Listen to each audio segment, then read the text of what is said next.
ঘিরে হুলস্থুল পড়ে গেল মাথাভাঙ্গা শহরের মানসাই নদী সংলগ্ন 2 নম্বর ওয়ার্ডের পূর্বপাড়া এলাকায়। শনিবার সকালে ময়ূরের মতো দেখতে একটি পাখিকে দেখতে পেয়ে ধরে খবর দেওয়া হয় মাথাভাঙ্গা বন দপ্তরে। খবর পেয়ে বনকর্মীরা উদ্ধার করেন। প্রাথমিকভাবে পাখিটিকে দেখে ছোট ময়ূর মনে হলেও পরে জানা যায় আসলে তা বেগুনি কালেম বা পার্পল সোয়াম্প হেন। মূলত বাংলার জলাশয়ে দেখা মেলে এই বেগুনি কালেম পাখির। ভারত বাংলাদেশ ছাড়াও দক্ষিণ পূর্ব এশিয়া, আফ্রিকা এবং ইউরোপের বিভিন্ন দেশে দেখা যায় এই পাখি। সারা পৃথিবীতে প্রায় 1,84,00,000 বর্গ কিলোমিটার এলাকা জুড়ে এদের আবাস।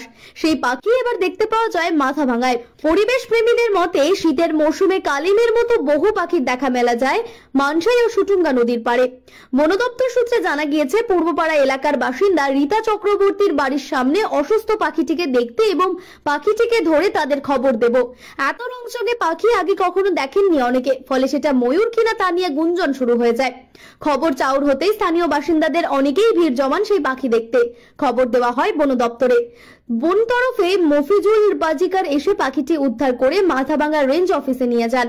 বন দপ্তর সূত্রে জানা গিয়েছে, রবিবার কালিম পাখিটিকে স্থানীয় জলাশয়ে ছেড়ে দেওয়া হয়েছে।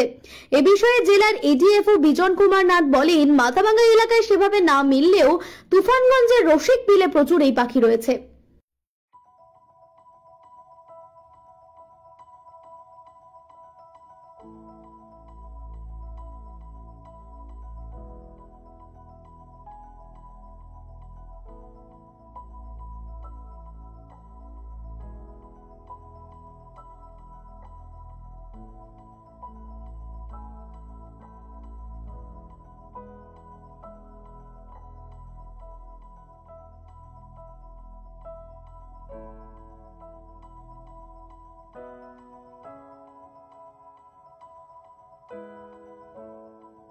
এটা কালিম পাখি।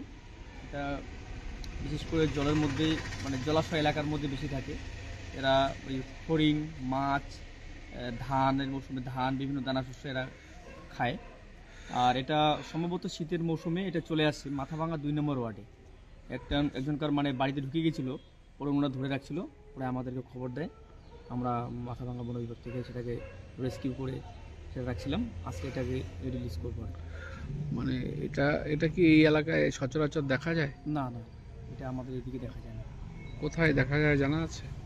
এটা সম্ভবত আসামের দিকে, বড় বড় ব্রহ্মপুত্রের দিকে, যেটা ইন্টারনেটে সার্চ করে দেখা যায়, এই সমস্ত এলাকায় বেশি পাওয়া যায়। মানে জলাশয় যেগুলো জায়গায় থাকে এই সমস্ত জায়গায় বেশি পাওয়া যায়। আচ্ছা, এটা এখন রিলিজ করা হবে, তাই তো? কি নাম আপনার? আমার নাম মফিজুল বাজিকার।